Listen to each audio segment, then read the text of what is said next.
All right, what's up, fellas? Sorry, I am late. I got the baby and a lot of other stuff I'm dealing with. I was watching Ashton's stream get shut down. They just nerfed him for policy violations, I guess, talking about other platforms and stuff other than YouTube is a policy violation. So just talking about that was a no-go. But Ashton's been diving into a lot of the technologies since he became convinced that those videos were from the Espers system and legit, leaked from a source in the Philippines. And so he's gone down that whole rabbit hole with a lot of the MH370 stuff, as I've talked about.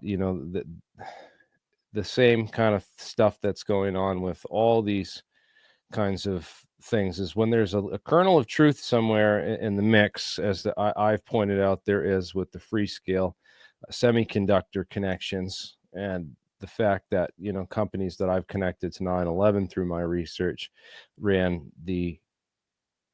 uh, the bought Freescale semiconductors shortly before that plane with those 20 Freescale semiconductor scientists went missing on it. I've always thought that that was part of it. They stopped the search. They never found the bodies, so they stopped the search, and then they were able to give up those patents yet less than 5 years later, instead of waiting for them to run out normally. So some people got money off whatever other patents there were in the mix there, and I think that there needs to be a congressional oversight and panel that looks into that, as well as this whole Espers system, right? So space-based infrared is huge, and you'll notice that if you go to other big channels and start talking about some of these keywords, because all it takes is there's an algorithm now that scans everything you say and everything you talk about and runs it through an algorithm search. And if you say certain keywords or phrases, you can get flagged, and they'll immediately put up a bunch of flags on your channel, which is what we just saw happen to these streams getting nerfed and shut down for talking about certain keywords or saying certain things and certain phrases. In fact, if you type certain phrases, if you talk about anything that's classified, there's classified words and phrases of classified program names and anything like that get put into a word bank somewhere. There's some kind of algorithm that tests for that stuff. So what's really funny is that what I'll do is I'll do browser isolation. I'll open up Google, I'll open up Brave, and I'll open up another one. Sometimes I'll do it on my phone separately, just so there's no background cookies that are shared on both platforms somehow. But basically, you can see in the live stream, if you type in certain stuff, certain things you type in on the live chat, they just won't show up.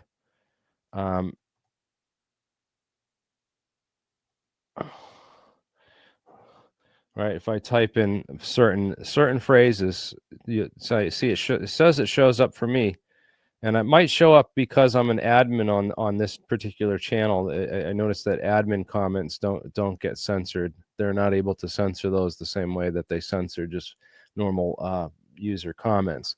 But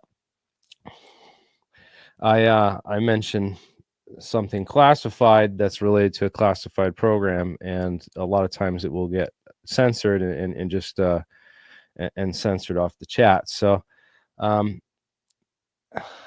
wanted to let people in on that piece of information of one of they got it all run and bots running all this stuff now. It's all run by computers with algorithms running behind the scenes.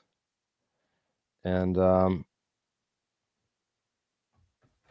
I'm hoping that I get more people in on these technologies. Of course, Eric Davis testified before these hearings, and it's super interesting that they're talking to some of these experts who are guys that worked very closely with some of these programs, some of the real programs. and know a certain amount about the real physics and the real technologies and stuff. Although I have a feeling that they're only allowed to say certain things. And yeah, so I can see a lot of these comments, certain things like that. It's not classified, so it's not going to censor it, and it's not like super X-rated. So, yeah. But Anna Paulina Luna is holding these hearings. And I wanted to point out with any of these congressional hearings that anytime they have these congressional oversight hearings on anything, what the CIA and the intelligence agencies usually do is they get ahead of these things, and they make sure that that people that they either know are controlled or something. They're not going to let a guy. It kind of slipped through the cracks a little bit, I believe, on the on the JFK hearings. Of course, it's been too long that they can't really cover so much of that up, because a lot of the research that's been done on that.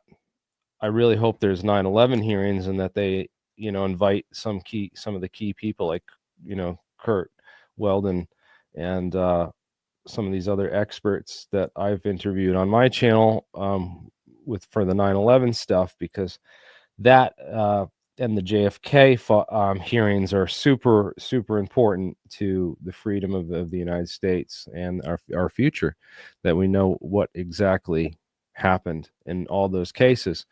And, like we've seen so much of in the JFK file stuff, for example, they get ahead of the narrative, and they put out all this stuff about the limo driver shot Kennedy, or a guy from the storm drain, or it was Israel and the Jews and Mossad, and all these conspiracy theories that are put out there on the surface level to really promoted by the algorithm and the bots, and really engagement farmed up.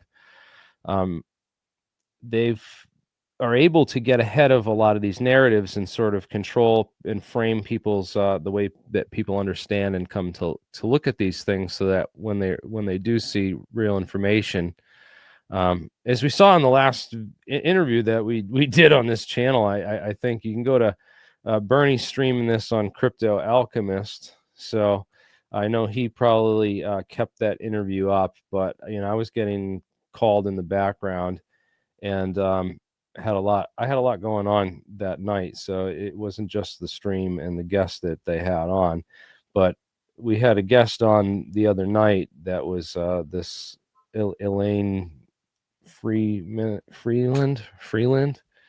And it's just funny that these people come across pure disinformation in their searches. Genuine people who are genuinely searching for the truth come across disinformation. It's just so prevalent out there. There's bots that are designed, as soon as you start researching or talking about this stuff, they will show up and show you false rabbit holes to fall down, and all disinformation holes to really get yourself trapped up on a lot of bullshit that you don't really have the resources. I mean, some of the stuff, it's taken me years and tons of resources to resolve a lot of burning questions in the field of UFOs. And it doesn't just come out overnight, and it takes a lot of money sometimes to research some of these more complex conspiracy theories, like Eric Hecker's idea that we got a phased array radar system in the ice cube neutrino detector on the South Pole.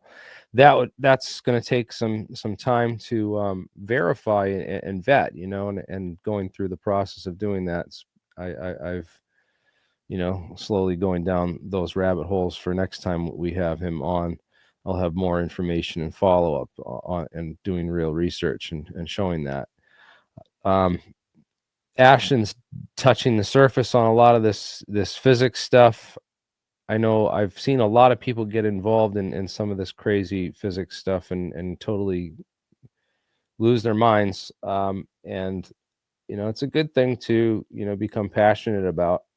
But there's a lot of science to this, man, and there's a lot of skepticism that needs to be thrown at all this stuff, because nobody you know, whether it's Eric Davis or Hal Puthoff or Franklin Mead or Lake Marabou or any of these other people who've worked on the scientists who've worked on like these deep black aerospace technologies that are on the cutting edge. Patent holders like Kevin Kremeyer, and I mean, I have huge lists of these people, and we've interviewed tons of them, of the breakthrough scientists too, that are getting contracts from DARPA to do a lot of this advanced research. So Avi Loeb is relative newcomer into all this. You know, I've been doing this 20 years, and I don't know what Avi Loeb was doing 20 years ago, but you know, I'm sure he doesn't have the UFO case knowledge or the physics case knowledge, and just the general consensus of all the scientists and database of all the scientists I have. I wish that I could be in charge in this seat right here. I don't really think I could testify, but I'd just be too afraid I'd make something. I'd mess something up, and then they got me for lying to Congress now because I messed up, you know, one factor. I mixed one thing up, and I just would be so afraid under that much pressure. I don't know how I'd be able to deal with that position. That's just whew. But I'd love to be in this seat or this seat, just this guy's seat, rather, saying, all right, well, here's a list of all the witnesses that we're going to call up and come to testify and to tell Congress and the American people just exactly what the heck is going on with all these UFO programs, so that we can put a lot of this stuff to bed, you know, especially with what they're trying to do with Arrow. And Arrow's wasted a lot of its time just debunking the very popular frauds, which I believe that's a cycle that they perpetuate in the media. They prop up these Jeremy Corbells and give them their own shows on TMZ, and they prop up a lot of that artificial zoo of propaganda. UFO revolution, right? It's called, you know, if you have a TV show on TMZ, you're not the UFO revolution. You're really just peddling some stuff that is, you know, maybe a kernel of little bit of truth, but with a lot of nonsense mixed in to really not lead you, you know. So this is what the CIA does with a lot of things, is that they'll create a false narrative, or at least prop up people that can be easily misled through their own sources or through their ego. You know, Jeremy Corbell's got a huge ego, thinks he has all these great sources. So you just feed him disinfo through those sources, and you can control the narrative through a guy like this. You mean, you give him a little kernel of something that sounds like the truth, but it's really just not. It's misdirection, and that's what I believe a lot of these players we're seeing come out, and they keep adding more. And yeah, again, they keep adding more to the mix, is what I believe. I believe that a lot of these guys were, you know, falsely inserted into the narrative. Yeah, and many of them, not just one or two, just a lot of them. And I also believe that the community that's risen up within ufology, you know what, and Dan, Solar Man, I'm gonna bring you on this right now. In fact, I'm sending you the link, because Dan knows this more than anyone in this field. He's been a researcher for even longer than I have, and I just sent that link to your email, Dan. If you're good to join us, you're welcome to. But yeah, this is just a very important. When people come out fully formed with no sort of, you know, real background in this stuff, we know the people that have the background in the UFO game, if the researchers that have been doing this the longest and really have the best information. And Dan's seen that firsthand. Our friend Michael Schratt has seen that firsthand. They have the database and the information that is the real UFO file. And this made for TV stuff is sort of is interesting entertainment, you know. But for instance, I was at the UAP hackathon, as you guys know, last weekend, or maybe it was the week before that. And let me see, Tim Ventura probably has the pictures posted of this UAP hackathon.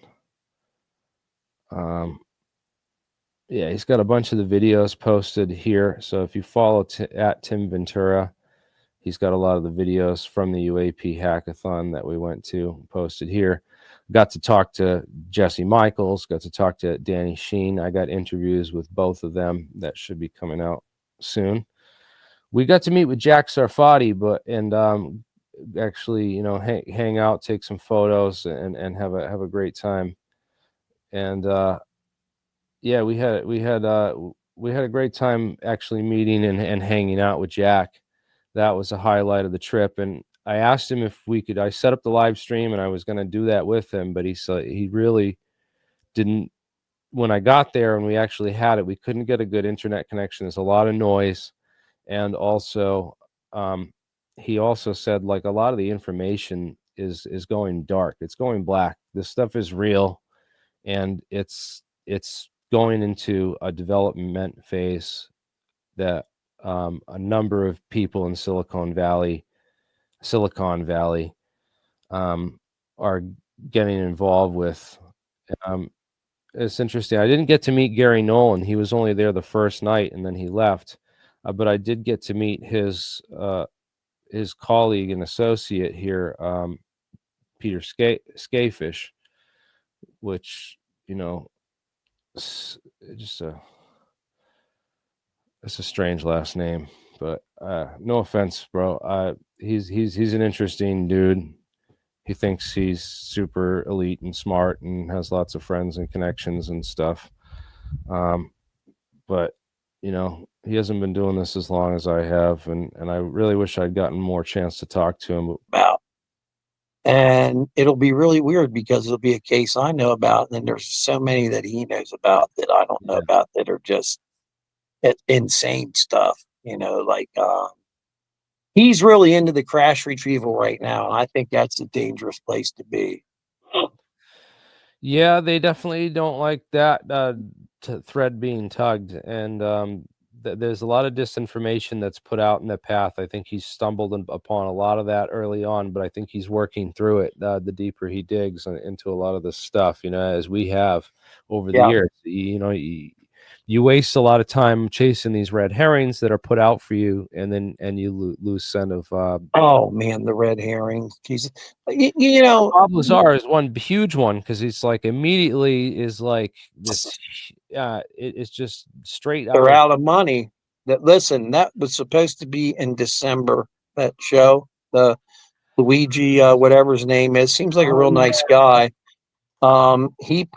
They put 2.5 million, I think, in that in the in this new show that's coming out, but it's not going to show anything new. Bob, if you're watching this, which I know you watch me because I know for a fact you watch me and Jeremy, we talk to Huff, and there's some things that I know Bob has said about me. I've talked to Bob.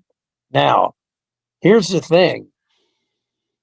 We're now moved the whole way back to July or August because Michael Schrack got me front row tickets out there. I'm going to it. But huh?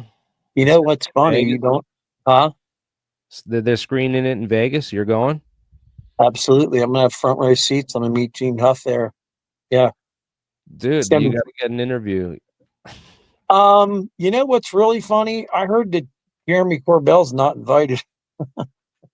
Good. That's what's funny. And I believe that to be true because you and I both know how certain people feel about him.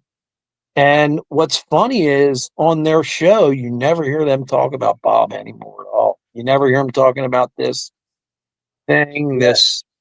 They've completely moved on and been like, no, we're the kings of ufology, and they don't even talk about Bob anymore. And every once in a while, he would mention that he's going to get Bob back on, or they're going to do a special on it. But like, it's not a peep, dude. They won't even touch this story anymore, and that's very telling. It's very telling of the situation that they have a huge show that on TMZ the UFO revolution, and they're They getting get paid for it.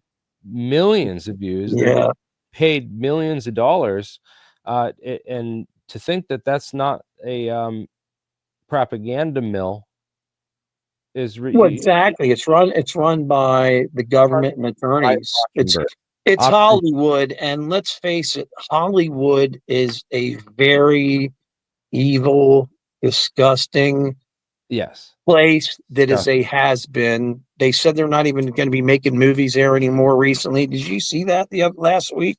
That Yeah, Hollywood's done. see through the fake shit now. It's The internet's taken over, brother. The and internet's taken over. The news stations are done. Okay. You want real news? I find my real news from these guys, some of these military guys that tell it like it is. And then all of a sudden, you know, they'll have a real big growing channel. You know, it's like, wow, we got another 1,500 subs in 2 days. And then like a week later, they'll get like 10 subs that week. And you know what happens, Jeremy, like what yeah, happened to your channel. you You get a had lot over of 100,000, you had over 100,000 subscribers a long time ago. right. And you had to email them and get on their case just to get you a plaque. I Well, same thing mean, with Ashton. Ashton's got his channel nerfed at around. They stopped him at like 79K. He was getting big. It's like 3/4 of a way to a silver plaque. yeah, I want to Also, say something about he Ashton. turned Let he me ask you turned off a something. lot of people too with his with his attitude and the way that he's acted Yeah. in a lot of Yeah, interviews. he acts like he knows more than the physicist, but he's got South bias on there. Okay. What were they talking about the other day when they said it'll be dirty and you'll never do it again? What were they talking about? Whistleblowers. They're talking about the most powerful weapons that have replaced the nukes, and if you want to know what they are, they're the gazers. You're talking about it's a beam that goes faster than the speed of light, is what you're talking about, right? You don't know about the gazer? Show me. Well, I learned about this because I started reading into all the different. I wanted to learn every element on the periodic table and really get into chemistry, and all the physical chemistry, right? And one of the things you learn about in physical chemistry is hafnium I'm still on here. I'm turning isomers. my camera off. Go ahead. And this hafnium isomer is a particularly interesting candidate for induced gamma emissions, IgE experiments. And so it's basically a cascade emission of gamma rays. So it's a way to make a gamma ray laser. You can read about the gamma ray laser it's called the grazer. I call it the gazer because it just sounds funnier. And that's what Sal was talking about. That's one of the weapons Sal could have been talking about. I don't think that might have been Phaser. the actual So one. the If they phaser got is a sound laser, right? So it's sound beams focused into almost like physical matter-ish, Okay. right? well, they use this hafnium as a big shell of it in the Hey, H Bernie, bomb, what's up? and to get the H bomb reaction going, you got to have a ton of gammas all reflected and focused in an area. So what they do is they set them off using this hafnium. Apparently, is this is like one of the H bomb secrets. And Jeremy, are you sure? Jeremy, are you sure that's not that weapon? There's That looks. another key part, and Ashton's actually been bringing it up a little bit today. He was talking about it, and it is He's gonna get run over by a train. Go lower ahead. hydrogen hey, phase shift energy. That you're able to get exponential energy gain out of electrochemical reactions with the phase state changes, and that is how you get the massive gains in and out of the fusion and electron shell states. Jeremy, we're about truth on here, and I just want to ask you something. How did Ashton go from just that crazy video that I still will never believe? I don't know if you believe it. I do not believe that video, that MH370, been to being this skeptical. like I have to physicist state guy. one thing here. I'm going to How state did you do one that thing. in a year or two?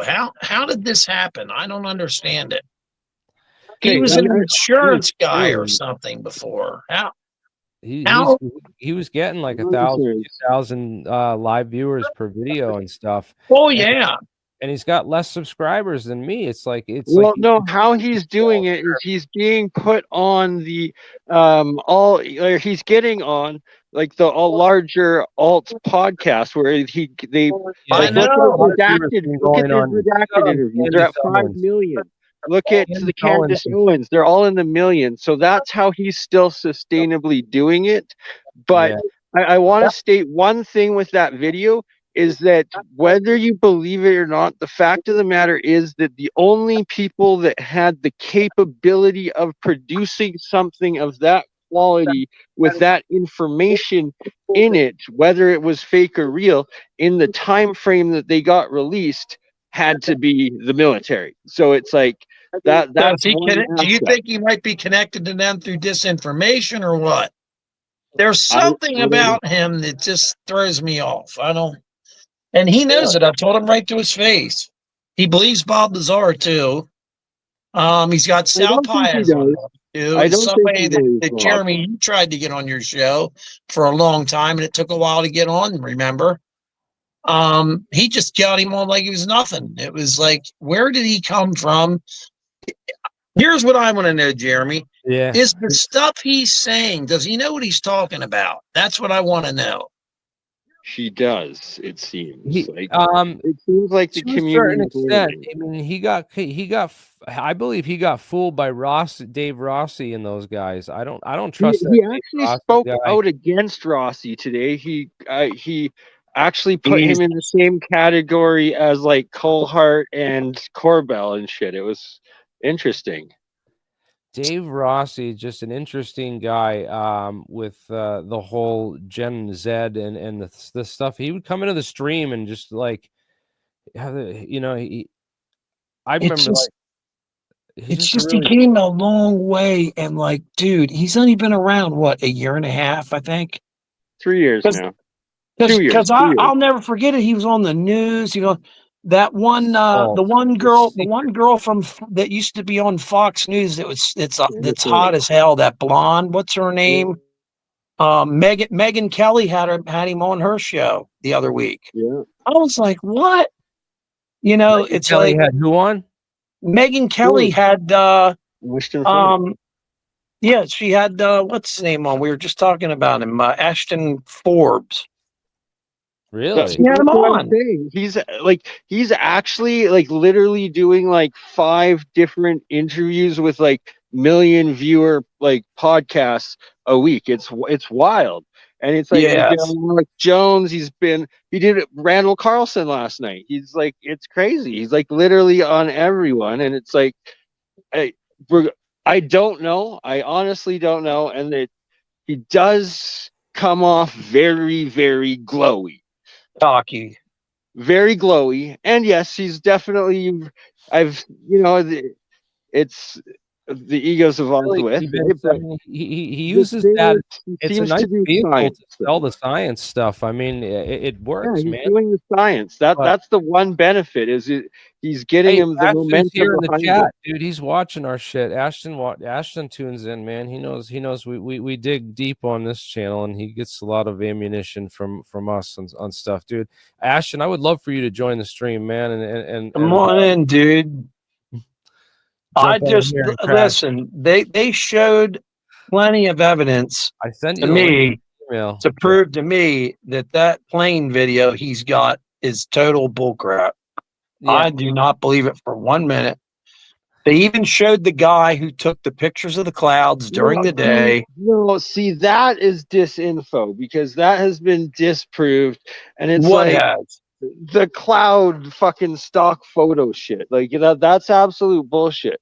But what has been proven is that there's like every aspect of those videos Thanks, Ashton. I appreciate that. is the pure like signals in like it meets the military criteria of the actual video that had to be like what would have been recorded from the military spy infrastructure. It's like no random person could just come up with all of those details and knowledge and think and include all of it into I their think faith Ashton's in going to their jump in and time. join us, but I wanted to. He did a reality check on this Ashton Forbes theory. I don't know if have you guys seen the Ross Coulthart Yeah, I report? watch all his Yeah, I stuff. heard. Some people don't like Ross. He has good guests on. Why is that? Ross He does have Coulthart some is decent guests all on from time to time. I wish pro. he'd have Ashton on, but instead he Orbs and like plasma orbs and I thought he pumping the did. orbs fully for so long, okay. and Hold then up. all of a sudden now I it's want an to play the egg clip. shape, an egg thing, and Ashton is comes out here, and just and says All right. debunked because hey of the guys, cloud pictures. But the Bernie, cloud picture, some random person claiming that they took a cloud picture, does not account Bernie. for all of the classified military How do you, no, wait a minute, intelligence. listen, Bernie, how do you know this for a fact? I don't get it. I don't get how you Yeah, know. I How wanted my do you opinion. know that But guy's pictures were fake? Well, let me ask you this. So the first question should be this: where's the plane? Like, there's a real plane in those videos. It's 11 years later. We got where is it? We searched where they think they claim they know it crashed in this 11th arc, and they've got no idea. So the first question is not just where's the plane, but how did anybody that made those videos, for those videos to be fake, somebody had to have the foresight to know 11 years in the future we were never going to find anything. This is the first thing that people need to understand. They need to They not. found part of one of the wings, I thought. I saw it What does that mean? What with does the that mean? serial number and everything. What does it mean? That means that the plane crashed into the ocean somewhere. It doesn't. It doesn't mean that. Ashton, 95% of the ocean has not been explored. That doesn't mean that thing didn't go. Okay, let me address 2 points. 1 point. Yeah. The amount of debris they found does not mean the plane crashed. In fact, the flap also doesn't mean the plane crashed. Those planes can fly and land without the flap. Now, the other part about, the ocean's really big. This is all, by the way, like straight up, and I'm not meaning to be rude, but you've been conditioned to think this because the whole No, I point, haven't. I've Yeah, watched that video and I've watched them recreate it pretty damn easily on that one show. Scholar, let me finish. The whole point is that they claim to know we have these satellite pings. And these satellite pings tell us where the plane was, how far away from the satellite the plane was. And from this, they figured out the plane must be along these arcs. And they said, okay, we know the plane was pinging until it ran out of fuel. The point I'm making is they claim to know where the plane is. It's not a situation where they could be anywhere in the ocean. It has to be somewhere along that arc, and they've already searched everywhere. They've already searched everywhere along the arc, and they never found anything. Hey, the same thing happened with the planes during World War II. What was it? 9 of them or something like that? How So about here's the the question. 1920s ship? How did the person, no matter how the videos are fake, no matter who faked them, the circumstances, no matter what they think are real or not, how did the person know we would never find the plane? It's hard to find stuff in the ocean, though. It's No. But it doesn't matter. It doesn't matter. How bet. did the person that faked the videos know we would never find the plane? No, it's a safe bet though to make. I mean, the Cotopaxi went missing in the 1920s, and I think it took them almost 100 years to find it. It's right off the Florida Keys, and This isn't the 1920s. You know, I Florida do Keys agree with is much Ashton more on one well-traveled thing. than- Where would the luggage you would think would at least float? That is one thing I always thought of. And luggage is always like bright colors, so you can see the damn stuff. So yeah, here's the problem, right? Is that Hey, and I want to tell you something, Ashton. You're wrong because I was one of Warren York's best friends. We studied MH370 for years, and he claimed that it went into like another dimension, is what he claimed. That's what he claimed. He would probably be right along with you. And Warren York was one of the most brilliant people I've ever met in my life. He was an absolute genius who worked for the military, was in Vietnam, all kinds of stuff. He died a couple years ago. He was convinced that thing went into another dimension. Absolutely 100%. So here's the point, though, is that the cloud images. So they just planted the cloud images from the actual surveillance, not from the videos. No one took pictures of the videos and then put them onto the internet. Way too complicated. No, the intelligence community that was recording it just took it. Whammy footage is actually pictures that they stacked together to make video. And in fact, the whole point of the software is that can do that. So for someone And to the think, orbs oh, and the orbs are made by the United States, is what you're saying. You were saying, well, I or the New believe World they are Order. based on the videos. The whole point of those videos, the whole significance is they imply the United States government has that tech because that's a covert operation. The videos are showing a covert operation playing out, which is just another point where it's like, you can't just dismiss the videos because, oh, you think it might be VFX, or even because somebody says, oh, here's some cloud pictures. Oh, I'm open-minded. I'm open-minded. Because the weight of the evidence is so powerful, because we're seeing a literal operation in the videos. It's not like the videos are randomly recording this plane. They're recording that plane with purpose, which implies those orbs are controlled by the people doing the recording.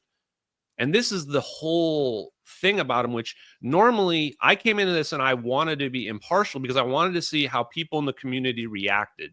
Because then I Bro, can you're judge still them. going, and I'm blown away. I honestly thought it would last like a couple of weeks. And who were you on recently Yeah. with? Was it Megan Kelly? Who was it? You were on with one of those. I want to address that too, Was real it quick, Megan because Kelly? the point was is, it? like, if the videos are real, then that's how you would expect this to play out. Is more and more evidence should cause it to kind of build up, and that's just been kind of my approach on it. It was interesting when, like, Bernie pointed out, Ashton's been on these huge podcasts with like millions of views. That's actually that is significant, honestly, and it's not. It was just because I've been saying the things that I think are going to come true, and then you hear crazy shit like the White House science guys say that we can manipulate space and time.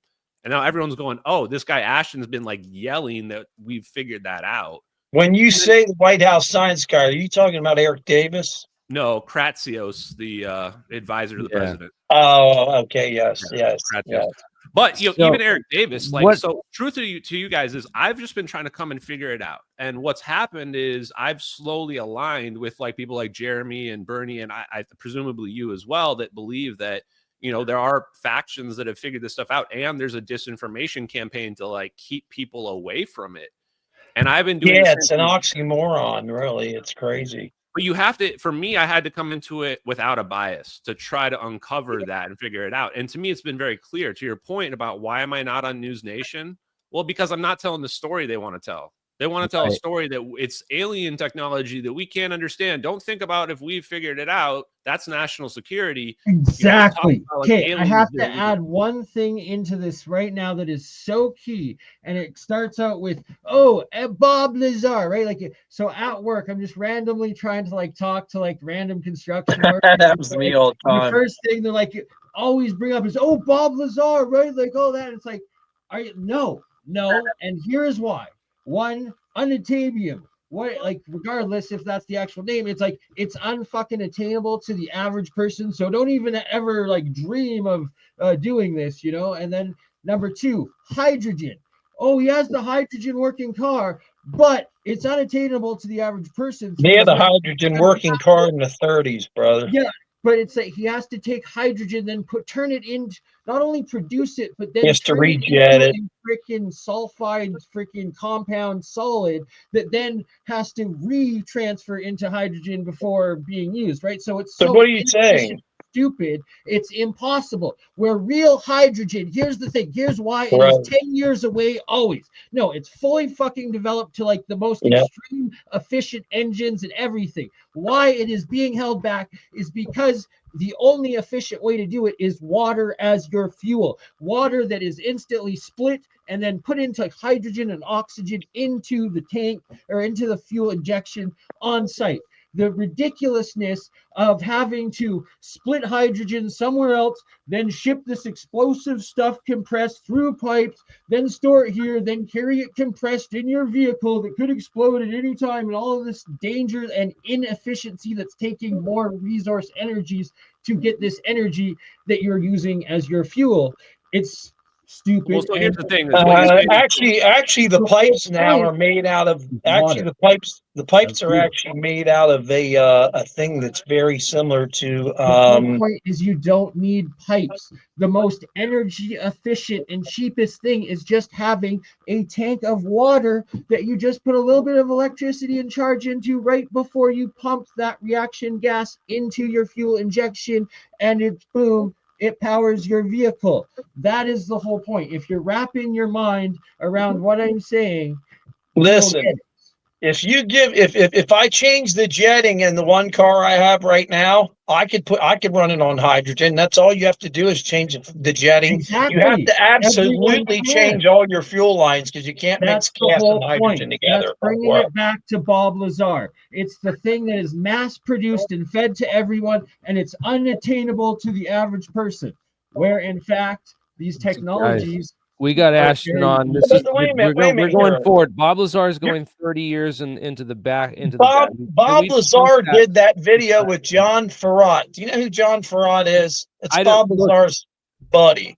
Bro, I don't care about John Farad. I don't care Whole about point any of is this stuff. fuck all of those people. I Fuck have Bob to mute you guys. Lazar. Fuck Bob Lazar. We're stopping to talk about Bob Lazar. We got Ashton Forbes on. I want to go 30 years in the future, not 30 years in the past. It's nonsense. We've done so many debunks on that on this channel. I don't think we could even do anymore. And nobody watches the old ones we did. Why? It's nonsense to even talk about the subject anymore. It's the past.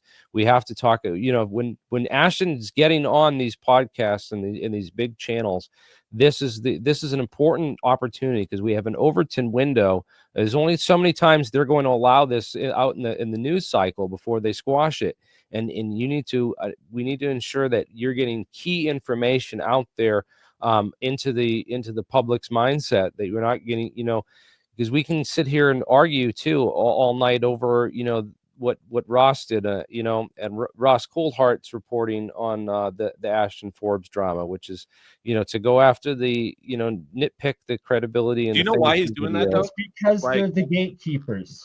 And yeah, so what's crazy? Can I just finish this? I just want to make one point. I'll let you have the floor, Ashton. This is so key because he says right in the thing is that Ashton believes that aliens zapped the plane and warped it to another dimension. And I watched a lot of your shows, Ashton. I think I'm a moderator on your channel just because I help fact check and get a lot of science stuff for you when we talk. I love those streams the most. That's my jam. And when he said that, I'm like, dude, Ashton totally rejects the idea that it's extraterrestrial technology. He talks about all the programs, about all of our stuff. He says this is our stuff. So when, you know, I'm like, this is bad reporting. This is poor journalism on behalf of News Nation and Ross. And you know, I said, Ross, you know, he says, oh, I don't care. The videos are fake, and that's all that matters. You know, as long as we can debunk the videos and assure that those are fake, then none of the other stuff matters. And I said, no, all the other stuff matters more important. And you're you know, throwing the baby out with the bathwater that you've seen. So yeah, I think it was very telling. But yeah, go ahead, Ashton. I want you to elaborate. I just wanted to. Yeah, the hypocrisy is pretty funny where they'll be like, oh, you know, this has been debunked, but like, you know, he's pushing what that egg video, he talked that egg video up as being like the proof of all the, you know, the crash retrievals. I'm just like, bro, how can you come at me and say something's been debunked and therefore we like shouldn't listen or talk to somebody? Like, right. And like you said, you debunked everything they've ever said. And then the other point as well is like, why is he even bringing this up? They've been silent. They've never mentioned me. And that's the other thing I noticed is they don't mention me. They don't mention MH370, but a lot of them have been cornered on it. And some of them have spoken. It's because they're getting pinged about it all the time. Yeah. So people are messaging them. And they should be, you know. And they should be, exactly. And they're getting tired of it, right? And so he's kind of blowing he hasn't done his research, man. He hasn't even looked into any of this stuff. And if he did, he'd be like, holy shit, and reporting on, you know, but I don't even think they're allowed to report on a lot of the stuff that we are as independent journalists are actually finding and reporting on. I think it's so cool. Take a good close look at him. I think he is an alien. There's something about the way he looks. But I want to say something here real quick, Jeremy, that has to be brought up. Who was the first guy that talked about the SR-71, let's say? Ed Fouché was the first one that ever talked about orbs and stuff that almost looked like it was alive, flying around the front of the SR-71 Blackbird at its top speed, like it was doing nothing. And he did that as 1998 IUFOC presentation. We can go back and watch that. Ed was the first one to say that. And I don't remember anyone ever saying anything like that. And it's similar. It would be exactly almost as what the Ashton is saying. That's what freaks me out about the whole thing, Let because me add some more to you. Ed Because said that it was orbs, and Ed said it was like they were alive. He said it was like they were human. And So- remember this, Jeremy? Ed said this. He also said this, and the pilots get sick. Ed said that the one pilot, I know his name, I'm not going to say it. He's still alive. I've spoken to him. He said it was like bees on my brain. He said it sounded like bees inside his brain, and it almost made him go crazy when these orbs were flying around, and it was 2 and 3 all the time. And they were going around this thing, and it was going like, I don't know, 3,000 miles an hour max speed. They never declassified the max speed, but I think it's like, what, 3,800 miles an hour. yeah, Ed these are said plasma. it was like bees. Play it once, Jeremy, where he says that part. He's the only one. He was the very first one, but Ed's the liar, though, right, Nat? Yeah, Ed's the liar. Now you're talking about the tr3b coming out of the ocean, aren't Ed you, talked about Jeremy? the And Foggles too. Bob Lazar never mentioned the Foggles. He said they walked around the base with nothing on it. He never mentioned the exactly. Foggles. You don't forget discomfort. Yes. And I want to hear that part where Ed says, about the damn. It's really interesting. I want Ashton to hear it. Yeah, let me find the part about the. I'm gonna have Because Ashton, this is so important. Ed was my best friend, and I know a lot of shit that he's told me. And when you came out with that video, I'm like, wow, that. And then everybody just said it was fake, and I was like, yeah, well, maybe this guy's just fucking with people. Well, what you said is exactly what Ed would say. He would say the control was incredible, the speed was unbelievable. They were orbs, but he said it was like when they got close to the pilots got sick, and it was like there were bees in their brains, he kept saying. And imagine that sound, like thousands of bees in their brains going off, and they couldn't the operation. It was designated the SR-71 Blackbird. My friend Chuck, an SR-71 pilot, related to me an in-flight incident he had in the 1970s. He was returning from a reconnaissance flight, was at an altitude of 74,000 feet and a speed of Mach 3, 3 times the speed of sound. He noticed something flickering in his peripheral vision. Hovering over his left wingtip was a ball of dense plasma-like light. When he stared at it for more than a few seconds, it hurt his eyes. Chuck tried to use his UHF, VHF, and HF communications test to no avail. There was nothing but static. Repeatedly glancing at the ball of light, he watched in amazement as it moved effortlessly about his aircraft. At one point, the light positioned itself a few feet in front of the spiked cone of the air intake inlet. The enormous amount of air rushing into the engines should have sucked in and shredded almost anything in its path, but the light orb was mysteriously unaffected. The light, he noted, acted in a curious manner, if something inanimate could act in a curious manner, or act in any manner at all. It moved from time to time to other parts of the aircraft, staying until its approach to Beale Air Force Base, California. It was inside of the air base when the plasma ball finally pulled away from the aircraft in a wide arc at ever-increasing speeds. Of course, after reading this incident report, his operations commander told him never to speak of this incident. When Chuck related the story to me, he was absolutely convinced this plasma ball was controlled by some form of intelligence. I have over 24 stories from pilots of similar incidents with UFOs and plasma balls. What's that sound like? Have you ever heard stories about missing memory? Sal worked a program for 2 years in a top secret research facility in California. At the end of the program, he started having flu-like symptoms. And after several days of worsening symptoms, went to his company doctor. His company prescribed some medication and sent him home for 2 days. On the third day, he woke up and couldn't remember where he worked. or who he worked for. He called his brother. His brother, in a panic, called up the company. The company informed him that his job had been terminated because his contract had run out. Yeah, I don't. That's a crazy part of it. It almost sounded like Havana syndrome or something. But then so Yeah, but I mean, they answered all this. I mean, this is all old news for you guys, right? Like, this is all old stuff. Yeah, I mean, I knew that so long ago. It's ridiculous, and that's why your video interested me in the first place. But you got so much negative attention about it that I had just I'll tell you what, if that video's real, I apologize, but Still getting negative. I had been negative on it, but I was never a dick about it. All right. Let me ask. People that have some donos, they want to add a couple quick questions on it. They wanted to know about the Inmarsat satellite pings. So United States intelligence controls the Inmarsat satellite pings. So to the point that was being made earlier, like where if we didn't find anything where those satellite pings claim that the plane was, then why do we think the satellite pings were real? The point I was trying to make earlier is the debris that was found is from MH370. It's just in the wrong location, which means the satellite pings must be fake.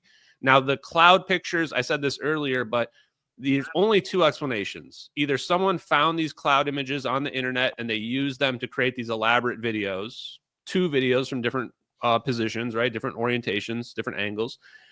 Or somebody planted those images on the internet afterwards from the real imagery. Those are the only two things, in my opinion, that can happen.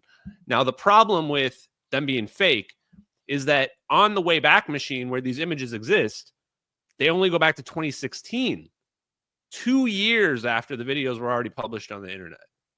Yes, their metadata says they're from 2012, but the metadata doesn't matter because the story is, remember, somebody found them on the internet and used them to make the videos. We found the photographer. They're not the person that made the videos. So they have to be somewhere online, and there's no evidence of them being online. That's the problem. So one of the stories that I mentioned must be true. So is that the last? Okay, go ahead. What about the guy that was arrested? What was it? Just named Jeremy Lin or something like that?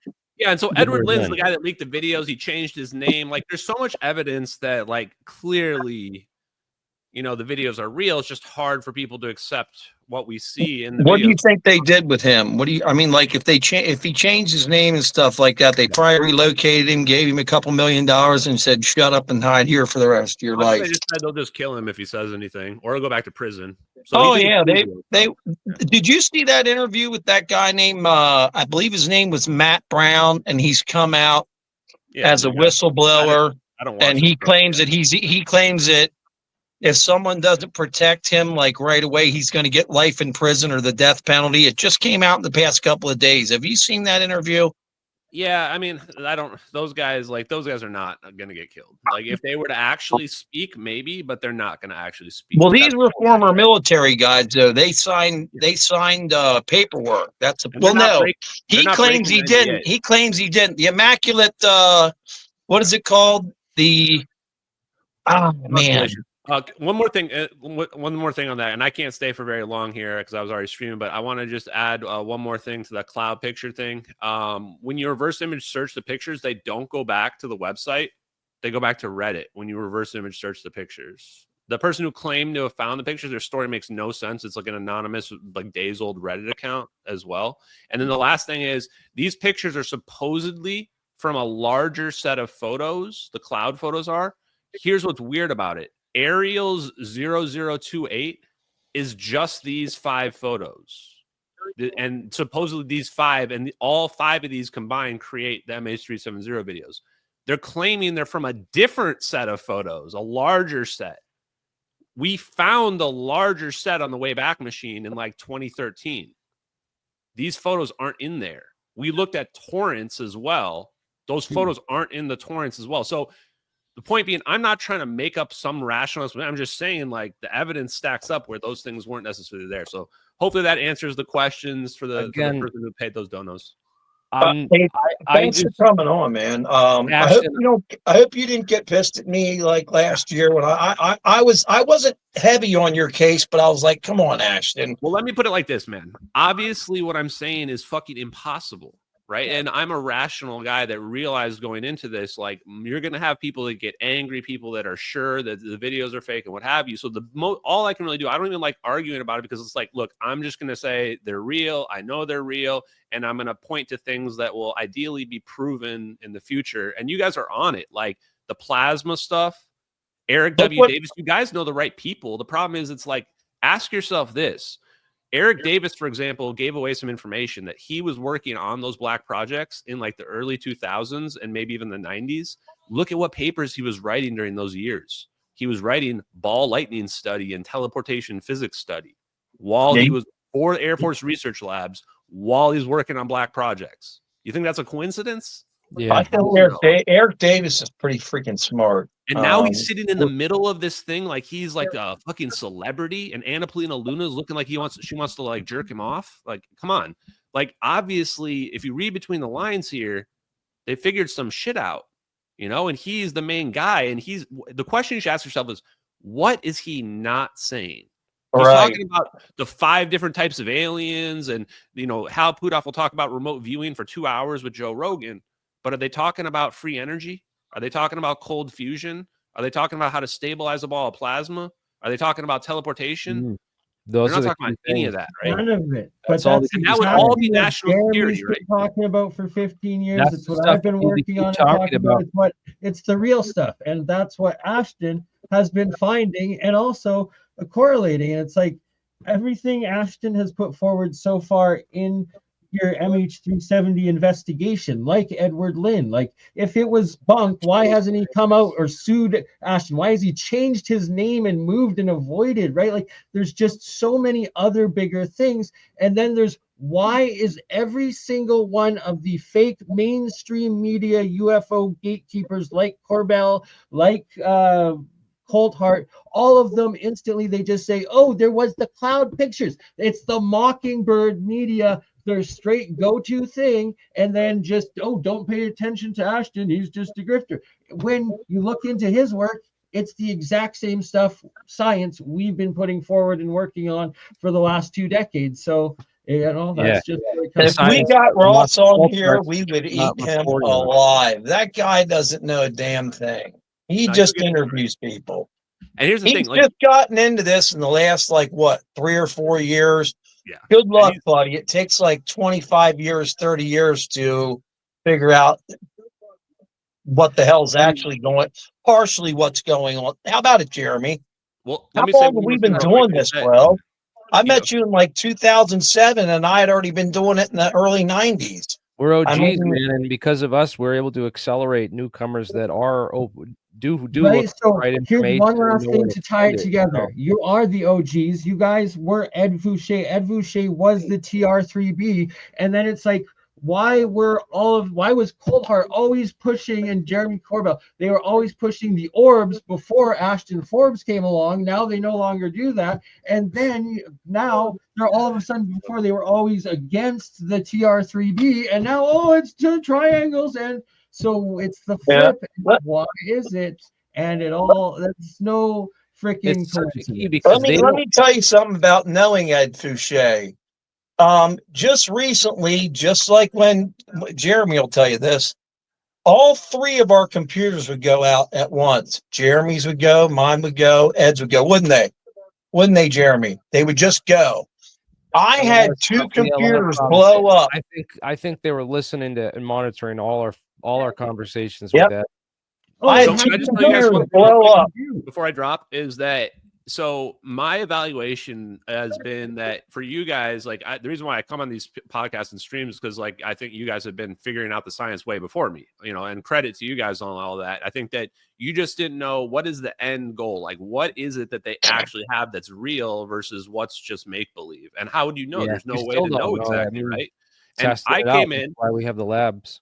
And I came in and I found the answers from those videos of, okay, this is what they have, but I don't know what it means, how it works, how do you get there, right? And start working backwards. And we just kind of converged in the middle. And then and that's how we kind of done this stuff. And for me, the reason why it seems like I'm like a spook is because I've basically realized that early on, this was a propaganda war. And I'm just going to play like it's counter intel, which is, okay, what are their narratives?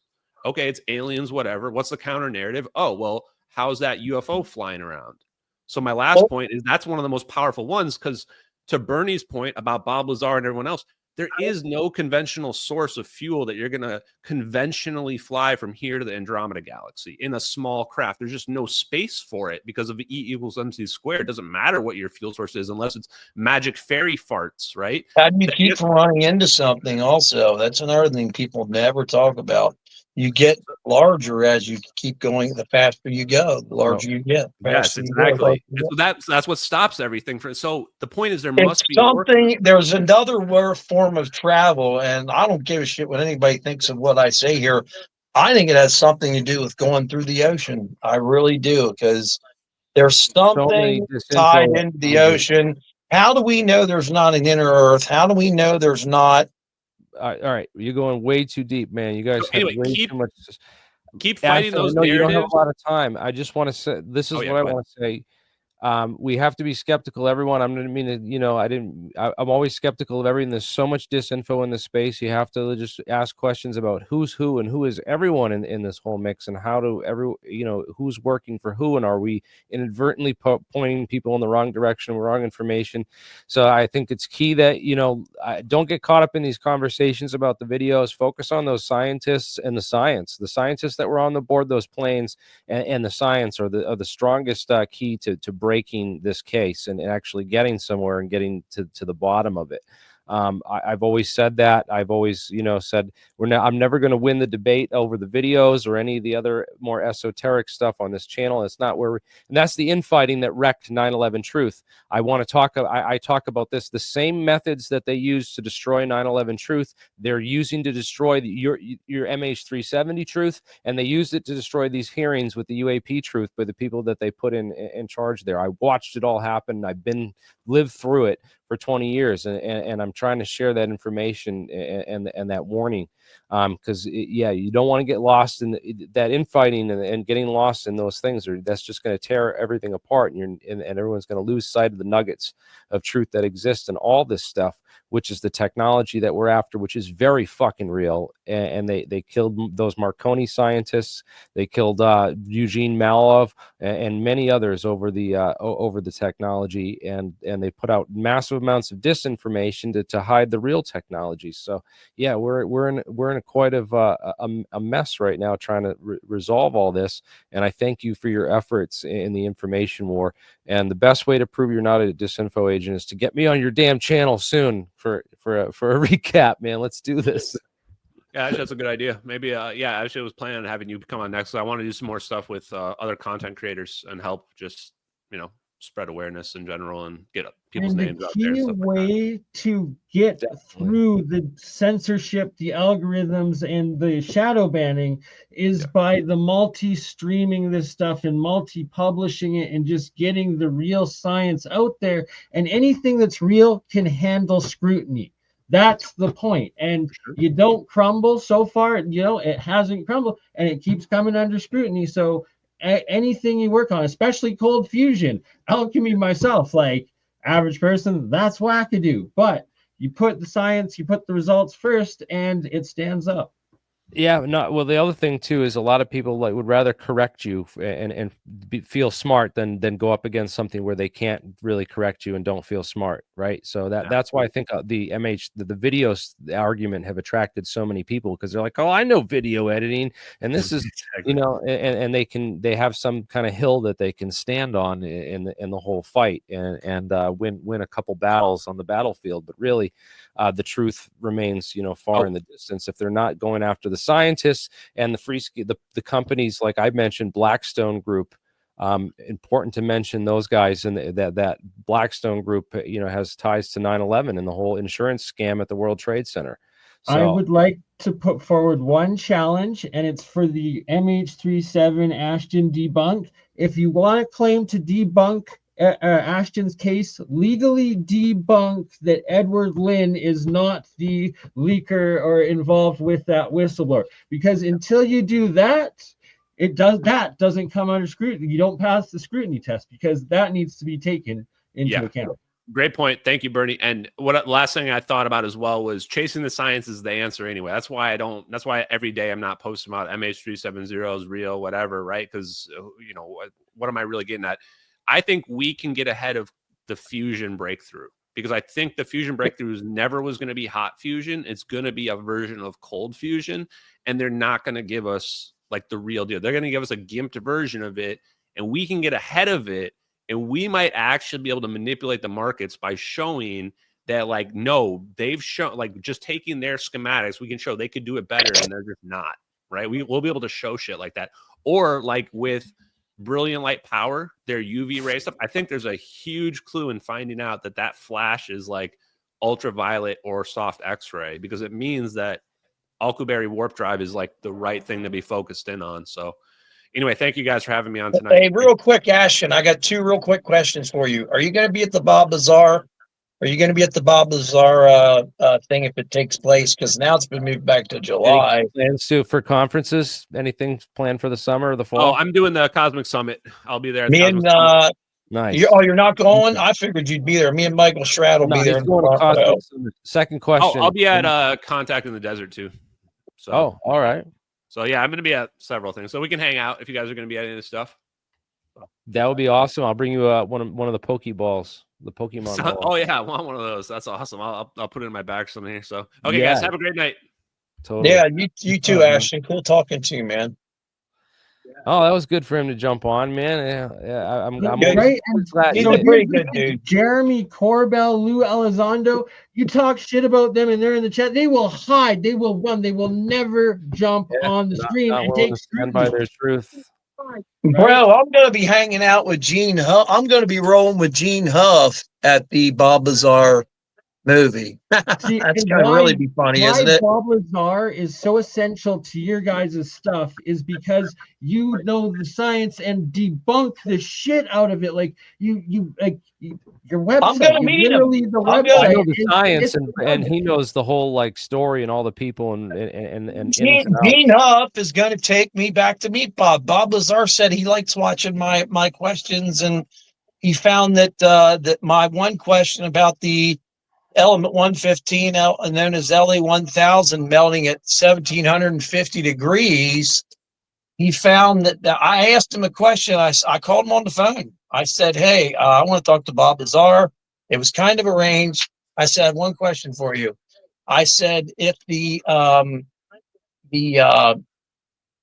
Jeremy, what's that? What's the term for when the atomic explosion takes place inside the thermonuclear reactor? It was thermionic. He said it was. He used a lot of words. Science. It's called something, but it takes 2 million degrees to do it. It's the damn it. Anyways, inside that reactor, you have element 115. Element 115 bumps up to element 116. When it bumps up to element 116 is when all the power is released.